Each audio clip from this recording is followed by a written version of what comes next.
smelling fresh too, cause you know we came to party and sin.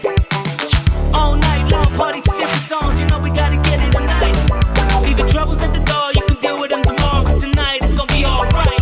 Only the dance floor can make me happy. Only the dance floor can make me so happy. That's right, gonna get it on. Assalamualaikum warahmatullahi wabarakatuh. Waalaikumsalam warahmatullahi wabarakatuh. Saat ini kita akan melakukan praktek coaching untuk kasus 2. Izinkan saya membacakan kasusnya. Tapi sebelumnya saya perkenalkan dulu coachnya, yaitu Ibu Hani, dan coachingnya adalah Ibu Rizka. Ya benar ya? Oh ya, oke. Baik, saya akan membacakan kasus 2. Seorang murid bercerita jika dia merasa diperlakukan tidak adil oleh seorang guru. Guru tersebut membuka les privat dan sebagian besar murid di kelas mengikuti les privat tersebut, kecuali murid tersebut.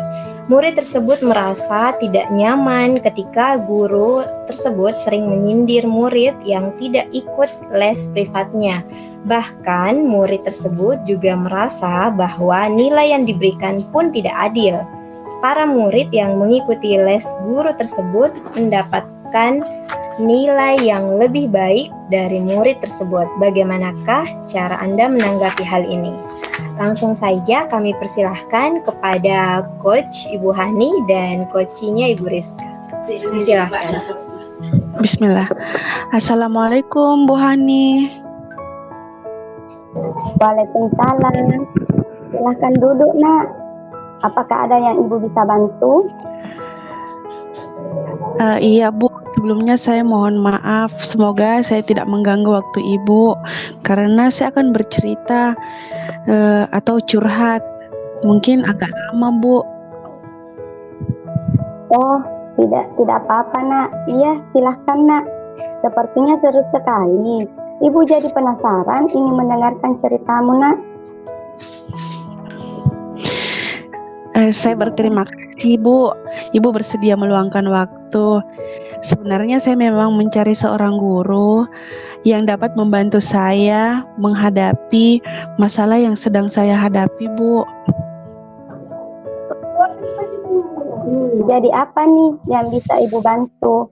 Dan apa yang akan kita capai dari hasil diskusi kita hari ini, Nak? Saya membutuhkan masukan dan arahan dari masalah yang saya hadapi dari Ibu, dan saya berharap Ibu bisa menjaga rahasia ini karena saya percaya sama Ibu. Oh begitu. Coba sekarang Nak Rizka ceritakan kepada Ibu apa yang Nak Rizka rasakan saat ini. Begini Bu, di kelas saya mulai merasa tidak nyaman belajar di mata pelajaran wali kelas saya. Apa yang membuat Nak Rizka tidak nyaman? Saat ini wali kelas saya sedang membuka les privat Bu, dan rata-rata teman saya ikut. Hanya beberapa orang saja yang tidak ikut, dan diantaranya adalah saya. Dan saya merasa di kelas saya sekarang kami yang tidak ikut les itu kurang dapat perhatian Ibu, bahkan seperti dibeda-bedakan Bu. Maksudnya perhatian seperti apa yang Nak Rizka maksud? Misalnya Bu, dalam pemberian tugas, mengajukan jawaban, kadang ketika saya angkat tangan, kemudian teman lain angkat tangan, saya biasa merasa terabaikan. Berikutnya tentang penilaian, kadang saya merasa bahwa nilai saya harusnya bagus, tetapi sebegitu-begitu aja Bu, berbeda dengan teman-teman yang ikut les. Mereka itu nilainya tinggi-tinggi. Oh begitu. Apa masih ada lagi Nak yang membuat Nak Rizka tidak nyaman? Iya Bu, masih ada. Sebenarnya saya sangat kecewa karena saya merasa bahwa saya belajar sesuai dengan apa yang saya miliki. Saya belajar dengan sangat rutin dan rajin, seperti materi-materi yang Ibu wali kelas saya berikan itu saya pelajari dengan baik, Bu. Bahkan semua soal-soal yang diberikan saya jawab dengan mudah karena saya belajar dengan sendirinya, walaupun saya tidak ikut les. Itu sih, Bu, saya kecewa. Oh begitu. Kalau boleh Ibu tahu, apa yang menyebabkan Nak Rizka tidak ikut di kelas privat wali kelas Nak Rizka? Sebenarnya banyak sih Bu alasan saya tidak ikut. Alasan pertama saya yaitu saya tidak memiliki biaya lebih. Alasan yang kedua, setelah sekolah saya harus membantu orang tua, jadi untuk waktu belajar privat itu mungkin kurang. Dan yang ketiga ini paling penting Bu, gaya belajar saya berbeda. Jadi saat Ibu wali kelas saya memberikan pelajaran dengan cara seperti itu, saya sulit untuk memahami karena saya lebih senang belajar sendiri melalui audio visual. Mungkin saya bisa nonton di YouTube gitu Bu. Oh begitu. Jadi Ibu mau tahu apa yang sudah Nak Rizka lakukan terhadap masalah Nak Rizka sekarang? Yang saya lakukan Bu ya hanya bersabar. Tapi lama-kelamaan kesabaran saya habis Bu. Dan saat ini saya sudah merasa tidak nyaman di kelas. Saya seperti dianaktirikan oleh wali kelas saya. Lalu bagaimana setelah itu? Apakah Nak Rizka sudah mengutarakannya? Belum Bu, saya takut. Saat ini saja saya sudah merasa salah. Nanti ketika saya utarakan, pasti wali kelas tanpa mendiskriminasi saya. Makanya saya butuh arahan dan saran apa yang Ibu bisa berikan, terutama masalah penilaian dari wali kelas saya yaitu Bu Ati, yang selalu membeda-bedakan antara saya dengan murid yang ikut les privat. Kalau boleh Ibu simpulkan, Nak Rizka merasa tidak nyaman terhadap cara penilaian dari Bu Ati. Meskipun Nak Rizka sudah belajar keras, tapi nilai dari ulangan Nak Rizka tetap lebih rendah dibandingkan dengan teman Nak Rizka yang ikut les privat. Apa seperti itu, Nak? Iya Bu, benar. Itu adalah masalah utama saya. Ibu sudah simpulkan seperti itu. Iya, Nak. Apakah masih ada lagi? Tidak Bu, sepertinya hanya itu. Meskipun sebenarnya Ibu Ati baik, tetapi karena perkara les privat yang dibuat sampai terjadi masalah seperti ini di kelas. Oke, sepertinya Nak Rizka adalah orang yang bisa dan mampu menemukan solusinya. Mari kita bahas lebih jauh agar solusi yang Nak Rizka harapkan kita bisa temukan. Iya Bu, itu harapan saya. Oke, kalau begitu Nak Rizka sudah mengetahui permasalahannya. Apakah kira-kira yang Nak Rizka akan lakukan? Iya Bu, mungkin saya harus berkomunikasi ya dengan wali kelas saya. Mengkomunikasikan tentang penilaian. Dan saya mungkin bisa menyampaikan alasan saya mengapa saya tidak ikut les privat yang diadakan.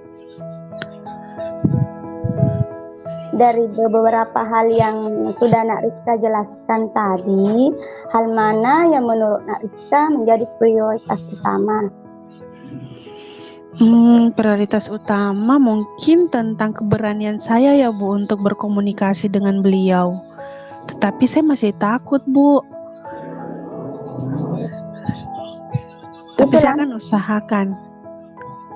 Oke, itu langkah-langkah yang baik buat kamu, Nak. Kira-kira ada lagi hal yang akan Nak Rizka lakukan selain bertemu langsung dan berkomunikasi langsung dengan Bu Ati?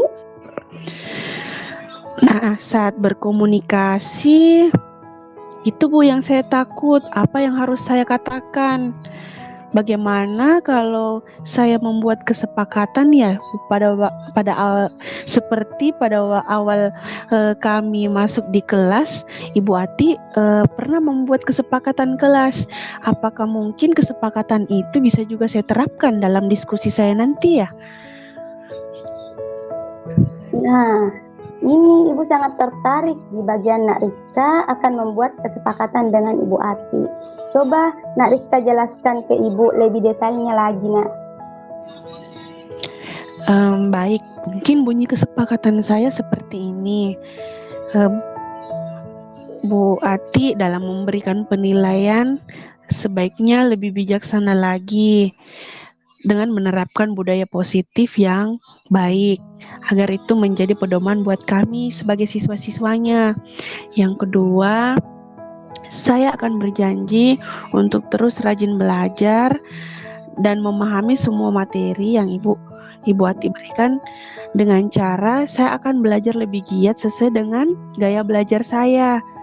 Kemudian yang ketiga, saya akan membuat kelas kami menjadi lebih kondusif tanpa adanya perpecahan antara siswa yang ikut les dengan tidak ikut les. Saya harus memahami keadaan yang ada, setidaknya menjaga kondusif kelas itu. Mungkin itu bunyi 3 butir kesepakatan yang akan saya utarakan, Bu. Bagus itu, Nak. Ibu suka dengan apa yang Nak Rizka capai dari diskusi kita hari ini. Lalu, komitmen apa yang akan Nak Rizka lakukan untuk menjalankan rencana ini? Nah, setelah diskusi ini sepertinya saya bersemangat, Bu. Besok pagi saya harus cepat-cepat pergi ke sekolah. Kemudian saya akan menemui Bu Ati. Lalu kami akan berdiskusi tentang kesepakatan ini. Saya akan menuangkan semua apa yang telah saya rasakan. Saya akan komunikasikan. Kemudian kami akan membuat kesepakatan itu. Semoga apa yang saya utarakan nanti dapat Ibu Ati sepakati juga untuk menjadi bahan kami di dalam kelas saat mengikuti pelajaran. Lalu siapa yang dapat membantu Nak Rizka untuk menjalankan komitmen ini? Yang akan membantu saya tentunya yang pertama adalah diri saya sendiri. Saya harus menemukan sikap yang positif, saya harus menemukan keberanian dan harus ada rasa tanggung jawab. Berikut yang akan membantu saya harap Ibu akan mengarahkan saya ketika saya salah langkah atau mungkin salah saat berkomunikasi. Mungkin itu, Bu. Nah, ini ide yang sangat bagus, Nak. Saya yakin, saya percaya Nak Rizka pasti bisa melakukannya. Dan saya sangat berterima kasih karena Ibu sudah membantu saya menemukan apa yang harusnya saya lakukan. Terima kasih, Bu Hani. Iya, sama-sama Nak Rizka. Saya pamit. Assalamualaikum warahmatullahi wabarakatuh. Waalaikumsalam warahmatullahi wabarakatuh. Baik, kita beri aplaus dulu buat kita Hani dan Rizka. Oke, baik. Mungkin langsung saja saya persilahkan dulu ke Ibu Ati untuk memberikan tanggapan. Oke, bismillahirrahmanirrahim. Assalamualaikum warahmatullahi wabarakatuh. Waalaikumsalam warahmatullahi wabarakatuh. Oke, alhamdulillah diskusi kita tentang coaching hari ini berjalan dengan baik. Untuk kegiatan kita hari ini kita masih sangat butuh untuk belajar dan berbagi informasi lebih banyak lagi. Dari reka adegan yang dilakukan tadi itu, proses coaching yang dilakukan pada dasarnya sudah benar, mengikuti model Tirta. Tetapi mungkin ada hal-hal kecil yang biasa saja menurut kita, tetapi kita perlu identifikasi secara mendalam lagi, karena hal-hal kecil itu kadang kita tidak sadari dalam bahasa yang kita ucapkan itu panjangkah atau pertanyaan yang pendek. Karena pertanyaan-pertanyaan reflektif itu harus mampu, misalnya pertanyaan kita sederhana. Jadi pertanyaan itu jawaban apa yang kita butuhkan kepada siswa. Kalau misalnya kita mau menggali potensi dia melalui pertanyaan itu hanya dengan menjawab iya atau tidak, sehingga kita harus membuat pertanyaan-pertanyaan alternatif yang membangun eksplorasi diri anak sehingga dia mampu mencari solusi sendiri. Tapi ada poin yang di bagian terakhir tadi, ada bahasa dari siswanya itu adalah dia meminta bantuan itu melalui arahan-arahan atau tips-tips yang bisa diberikan oleh gurunya untuk dia mendapatkan solusi terbaik pada saat si anak ini ketika bertemu dengan guru yang kasusnya itu adalah karena dia tidak ikut les privat sehingga nilainya kurang dan sebagainya. Pada dasarnya juga bahasa yang digunakan ini adalah bahasa-bahasa santai. Kalau kita mau berdasarkan pada bahasa yang mengacu pada EBI, pastinya kan itu di luar konteks pada saat kita berdiskusi di luar ruangan kelas. Ini di dalam kita berdiskusi, mungkin kegiatan yang kita lakukan ini kan karena kita sudah mampu atau sudah memiliki pemahaman tentang apa itu eksplorasi, bagaimana tentang juga misalnya yang disampaikan tadi budaya positif, kesepakatan kelas. Tetapi kita perlu kembali lagi, ini kan hanya sebuah latihan. Kadang pertanyaan-pertanyaan atau lontaran jawaban yang diberikan oleh anak itu terlihat sepele, tapi kita harus berusaha bagaimana caranya memahami apa yang disampaikan oleh anak itu. Karena ini kan kita yang hanya melakukan diskusi, yang kita sudah memiliki pemahaman. Yang kita perlu belajar lagi adalah bagaimana cara kita menghadapi si anak yang secara langsung dengan kita menjadi coachnya, dan mereka coachinya itu yang punya banyak masalah. Karena untuk belajar coaching ini memang pada dasarnya saya mencoba bertanya, kadang pertanyaan yang kita berikan tidak sebagus yang direka adegan ini.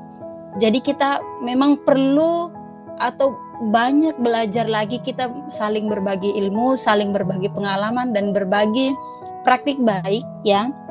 Terima kasih atas reka adegannya atau atas di misalnya Bu Rizka sebagai coachnya atau Bu Hani sebagai coachnya sudah sangat bagus. Saya mengapresiasi kegiatan yang dilakukan malam ini. Sekian dari saya. Assalamualaikum warahmatullahi wabarakatuh. Waalaikumsalam warahmatullahi Waalaikumsalam warahmatullahi wabarakatuh. Baik, terima kasih Bu Ati. Saya melanjutkan sebagai pengamat 2. Untuk saya, langkah dengan model Tirta yang tadi sudah dibawakan untuk kasus 2, untuk tujuan umum sudah sangat baik dalam menyampaikan tujuan. Jadi coachingnya sudah terlihat tujuan umumnya seperti apa. Dan untuk identifikasi sudah sangat baik, memberikan pertanyaan-pertanyaan dan umpan balik yang mengarah pada identifikasi potensi coaching. Lalu untuk rencana aksi, menurut saya sudah cukup baik dalam memberikan pertanyaan-pertanyaan serta umpan balik terkait dengan rencana aksi coaching dalam menyelesaikan permasalahannya. Tapi ada beberapa hal secara psikologis mungkin perlu diperhatikan karena kondisi si coaching saat ini sedang merasa tidak nyaman. Artinya ada kondisi emosional yang saat ini membuat dia tidak mudah dan butuh waktu lebih lama sebenarnya untuk melakukan komunikasi kepada guru tersebut. Jadi mungkin saat melakukan perencanaan tidak serta-merta harus hari itu juga atau mungkin besok. Jadi butuh waktu yang disesuaikan kembali dengan kondisi psikologis coach tersebut. Hari ini apakah dia mampu? Kalau misalnya kondisi psikologisnya masih merasa mungkin kesal, jengkel, marah, atau mungkin dendam, dan ini mungkin butuh durasi waktu yang lebih lama saat melakukan rencana aksi seperti itu. Jadi tidak serta-merta harus besok atau hari ini seperti itu. Lalu untuk tanggung jawab sudah terlihat akan adanya umpan balik serta pertanyaan-pertanyaan berupa komitmen yang akan dijalankan. Mungkin dari saya cukup, terima kasih. Saya lanjut ke kasus 3 untuk Ibu